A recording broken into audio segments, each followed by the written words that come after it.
ರಾಜ್ಯದಲ್ಲಿ ಹೆಣ್ಣು ಭ್ರೂಣ ಹತ್ಯೆ ತಡೆಗೆ ಪ್ರತಿ ಜಿಲ್ಲೆಗೆ ಒಬ್ಬರಂತೆ ನೋಡಲ್ ಅಧಿಕಾರಿಗಳನ್ನು ನೇಮಕ ಮಾಡಿ ನಿಗಾ ಇಡಲು ಕ್ರಮ ಕೈಗೊಳ್ಳಲಾಗುವುದು ಎಂದು ಆರೋಗ್ಯ ಸಚಿವ ದಿನೇಶ್ ಗುಂಡೂರಾವ್ ಅವರು ವಿಧಾನ ಪರಿಷತ್ಗೆ ತಿಳಿಸಿದರು.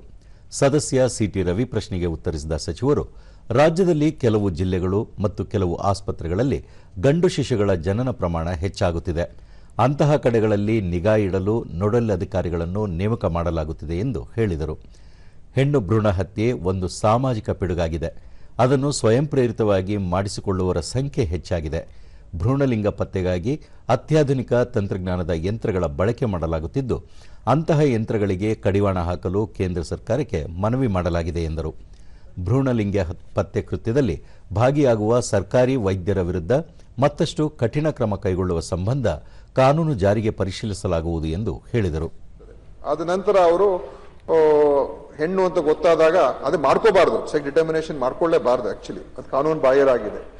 ಅದರಿಂದ ಇವರು ಹೇಗಾದ್ರೆ ಮಾಡಿ ದಾರಿ ಹುಡುಕಿ ಇವತ್ತೇನಾಗಿದೆ ಸಮಸ್ಯೆಗಳು, ಟೆಕ್ನಾಲಜಿ ಕೂಡ ಬೆಳೀತಾ ಇದೆ. ಮನೆ ಸಭಾಪತಿಗಳೇ, ಈ ಅಲ್ಟ್ರಾಸೌಂಡ್ ಪೋರ್ಟಬಲ್ ಮೆಷಿನ್ಸ್ ಬಂದಿದೆ. ಈಗ ಈ ಪೋರ್ಟಬಲ್ ಮೆಷಿನ್ಸ್ ಬಗ್ಗೆನೂ ಕೂಡ ನಾವು ಕೇಂದ್ರದ ಗಮನ ಕೂಡ ತರ್ತಾ ಇದ್ದೀವಿ. ಯಾಕಂತ ಹೇಳಿದ್ರೆ ಇದರಿಂದ ಸುಲಭವಾಗಿ ಅವರು ಈ ಮೆಷಿನ್ ಅನ್ನ ಎಲ್ಲಿ ಬೇಕಾದ್ರೂ ತಗೊಂಡು ಹೋಗ್ಬೋದು, ಸ್ಕ್ಯಾನ್ ಮಾಡ್ಬೋದು, ಟೆಸ್ಟ್ ಮಾಡ್ಬೋದು.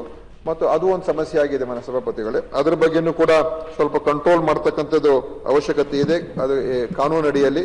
ಅದಕ್ಕೆ ನಾವು ಕೇಂದ್ರದ ಜೊತೆನೂ ಕೂಡ ಅದ್ರ ಬಗ್ಗೆ ಮಾತನಾಡ್ತಾ ಇದ್ದೀವಿ, ಹೇಗೆ ಅದನ್ನು ಕಂಟ್ರೋಲ್ ತರಬಹುದು ಅಂತ. ಮತ್ತೊಂದು ಪ್ರಶ್ನೆಗೆ ಉತ್ತರಿಸಿದ ದಿನೇಶ್ ಗುಂಡೂರಾವ್, ದಕ್ಷಿಣ ಕನ್ನಡ ಜಿಲ್ಲೆಯಲ್ಲಿ ಇಲಿ ಜ್ವರ ನಿಯಂತ್ರಣಕ್ಕಾಗಿ ಆರೋಗ್ಯ ಇಲಾಖೆಯಿಂದ ಅಗತ್ಯ ಮುಂಜಾಗ್ರತಾ ಕ್ರಮ ಕೈಗೊಳ್ಳುತ್ತಿದ್ದು, ನೈರ್ಮಲ್ಯ ಕಾಪಾಡಿಕೊಳ್ಳುವುದು ಮುಖ್ಯವಾಗಿರಲಿದೆ. ಇಲಿ ಜ್ವರ ಪತ್ತೆಗಾಗಿ ಮಂಗಳೂರಿನಲ್ಲಿ ಪ್ರಯೋಗಾಲಯ ಸ್ಥಾಪಿಸಲಾಗಿದೆ ಎಂದರು. ಪ್ರಸಕ್ತ ವರ್ಷದಲ್ಲಿ ಈವರೆಗೂ 14,000 ಪರೀಕ್ಷೆಗಳನ್ನು ಮಾಡಿ ಅಗತ್ಯ ಚಿಕಿತ್ಸೆ ನೀಡಲಾಗುತ್ತಿದೆ ಎಂದು ಪ್ರಶ್ನೆಯೊಂದಕ್ಕೆ ಅವರು ಉತ್ತರಿಸಿದರು. ಒಂದು ಕೂಡ ಸಂದರ್ಭ ಬಂದಿಲ್ಲ ಮತ್ತು ಎಲ್ಲರಿಗೂ ಕೂಡ ಗುಣಪಡಿಸುವಂತ ಕೆಲಸ ಖಂಡಿತ ಆಗಿದೆ. ಔಷಧಿಗಳು ಕೂಡ ಕೊಟ್ಟಿದ್ದೇವೆ, ಟೆಸ್ಟಿಂಗ್ ಕಿಟ್ಸ್ ಕೂಡ ಕೊಟ್ಟಿದ್ದೇವೆ ಮತ್ತು ಕಳೆದ ವರ್ಷ ನಮ್ಮ ಮಂಗಳೂರಿನಲ್ಲೇ ಇದಕ್ಕೋಸ್ಕರನೇ ಒಂದು ಲ್ಯಾಬ್ ಕೂಡ ನಾವು ಸ್ಥಾಪನೆ ಮಾಡಿದ್ದೇವೆ.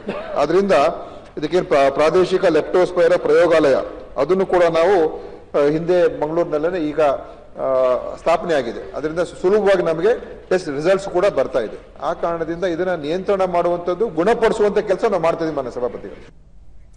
ಪ್ರಶ್ನೆಯೊಂದಕ್ಕೆ ಉತ್ತರಿಸಿದ ಪ್ರಾಥಮಿಕ ಶಿಕ್ಷಣ ಸಚಿವ ಮಧು ಬಂಗಾರಪ್ಪ, ರಾಜ್ಯದಲ್ಲಿ ಶಾಲಾ ಮಕ್ಕಳಿಗೆ ಕನ್ನಡ ಭಾಷೆಯನ್ನು ಒಂದು ವಿಷಯವನ್ನಾಗಿ ಕಲಿಸುವ ಸಲುವಾಗಿ ಜಾರಿ ಮಾಡಿರುವ ಭಾಷಾ ಕಲಿಕಾ ಅಧಿನಿಯಮ 2015ರಂತೆ ಕನ್ನಡ ಭಾಷೆ ಕಲಿಸದ ಖಾಸಗಿ ಶಾಲೆಗಳ ವಿರುದ್ಧ ಕಠಿಣ ಕ್ರಮ ಕೈಗೊಳ್ಳಲಾಗುವುದು ಎಂದು ತಿಳಿಸಿದರು. ಸದಸ್ಯ ಎನ್ ರವಿಕುಮಾರ್ ಪ್ರಶ್ನೆಗೆ ಉತ್ತರಿಸಿದ ಅವರು, ಕನ್ನಡ ಭಾಷೆಯನ್ನು ಕಾಪಾಡುವುದು ಸರ್ಕಾರದ ಕರ್ತವ್ಯವಾಗಿದೆ. ಇದೇ ಕಾರಣದಿಂದ ಖಾಸಗಿ ಶಾಲೆಗಳ ಪರವಾನಗಿ ನವೀಕರಣ ಮಾಡುವ ಸಂದರ್ಭದಲ್ಲಿ ಕನ್ನಡ ಭಾಷೆ ಕಲಿಸುವ ಸಂಬಂಧ ಮುಚ್ಚಳಿಕೆ ಬರೆಸಿಕೊಳ್ಳಲಾಗುತ್ತಿದೆ. ಇದರ ನಡುವೆ ಕನ್ನಡ ಭಾಷೆ ಕಲಿಸದಿದ್ದಲ್ಲಿ ಕಠಿಣ ಕ್ರಮ ಎದುರಿಸಬೇಕಾಗುತ್ತದೆ ಎಂದು ತಿಳಿಸಿದರು. ಮುಚ್ಚಳಿಕೆ ಬರೆದುಕೊಟ್ಟ ಬಳಿಕವೂ 2 ಖಾಸಗಿ ಶಾಲೆಗಳಲ್ಲಿ ಕನ್ನಡ ಕಲಿಸದ ಆರೋಪವಿದ್ದು ಅಧಿಕಾರಿಗಳು ನೋಟಿಸ್ ಜಾರಿ ಮಾಡಿದ್ದಾರೆ. ಮುಂದಿನ ದಿನಗಳಲ್ಲಿ ಈ ಸಂಬಂಧ ದೂರುಗಳು ಬಂದಲ್ಲಿ ಅಂತಹ ಶಾಲೆಗಳ ವಿರುದ್ಧ ನಿರ್ದಾಕ್ಷಿಣ್ಯ ಕ್ರಮ ಕೈಗೊಳ್ಳಲಾಗುವುದು ಎಂದರು. ಆಕ್ಷನ್ ತಗೊಳ್ತಕ್ಕಂಥ ವ್ಯವಸ್ಥೆಯನ್ನ ನಾವು ಮಾಡ್ತೀವಿ. ಯಾಕಂದ್ರೆ ಉದಾಹರಣೆ ಒಂದು ಶಾಲೆ ಯಾಕಂದ್ರೆ ಬರ್ತಾ ಇರುತ್ತೆ ಆನ್ಗೋಯಿಂಗ್ ಆಗಿ. ಮಾನ್ಯ ಸದಸ್ಯರಲ್ಲೂ ಕೂಡ ಮನವಿ ಮಾಡ್ತೀನಿ, ಯಾಕಂದ್ರೆ ಹೇಳ್ತಾ ಇರ್ತಾರೆ ಅದು ದ್ವೇಷದಲ್ಲೂ ಇರ್ಬೋದು, ಬೇರೆ ಬೇರೆ ವಿಚಾರದಲ್ಲೂ ಕೂಡ ಇರ್ಬೋದು. ನಾವು ಹಿಂಗಾದಾಗ ಇಮ್ಮಿಡಿಯೇಟ್ ಆಗಿ ನಮ್ಮ ಆಫೀಸರ್ಸ್ನ ಕಳಿಸಿ ಕರೆಕ್ಟ್ ಆಗಿ ಹೋಗಿ ಅದನ್ನ ಏನೇನು ಅಂತ ಹೇಳಿ ಚೆಕ್ ಮಾಡಿ, ಮಕ್ಕಳ ಹತ್ರನೂ ಕೂಡ ಚರ್ಚೆ ಮಾಡಿ ಮಾಹಿತಿ ತಗೊಂಡು, ಉದಾಹರಣೆ ನಾನು ಏನು ಒಂದು ಸೋಫಿಯಾ ಸ್ಕೂಲ್ ಹೇಳಿದೆ, ಇದನ್ನ ಮಾಡಿರ್ತಕ್ಕಂಥ ನಿಜ ಮಾಧ್ಯಮದಲ್ಲೆಲ್ಲ ಬಹಳ ದೊಡ್ಡ ಮಟ್ಟದಲ್ಲಿ ಬಂತು ಮಾನ್ಯ ಅಧ್ಯಕ್ಷ. ಅದನ್ನೆಲ್ಲದೂ ಕೂಡ ತೀಕ್ಷ್ಣವಾಗಿ ನಾವು ತಗೊಳ್ತೀವಿ. ಎಲ್ಲಾ ಶಾಲೆಯಲ್ಲೂ ಕೂಡ ಕಡ್ಡಾಯವಾಗಿ, ಯಾಕೆಂದ್ರೆ ಮುಚ್ಚಳಿಕೆನೂ ಕೂಡ ಅವ್ರು ಬರೆದ ಮೇಲೆನೆ ಅವರಿಗೆ ರಿನ್ಯೂವಲ್ ಸಿಗೋದು, ಇಲ್ಲಾಂದ್ರೆ ಸಿಗೋದಿಲ್ಲ.